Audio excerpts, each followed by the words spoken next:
Loudspeakers and microphones are very similar because they both convert between sound waves and electrical signals. A loudspeaker turns electrical signals into sound, while a microphone turns sound into electrical signals. Both devices use magnets, coils, and the idea of vibration. In a loudspeaker, an electrical signal travels into a coil of wire that sits in a magnetic field.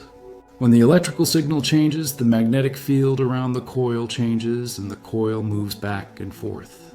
The coil is attached to a thin cone and the cone vibrates, pushing the air and creating sound waves that our ears can hear. The louder the electrical signal, the bigger the vibration and the louder the sound. Microphones do the opposite.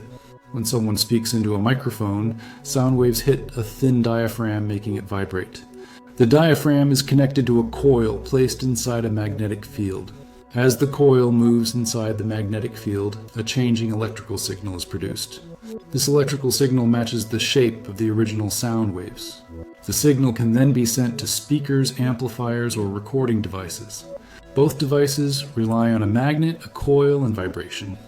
But one direction makes sound, and the other direction records sound.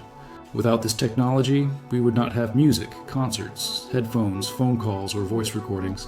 Understanding how loudspeakers and microphones work shows us how sound energy and electrical energy are connected in everyday technology.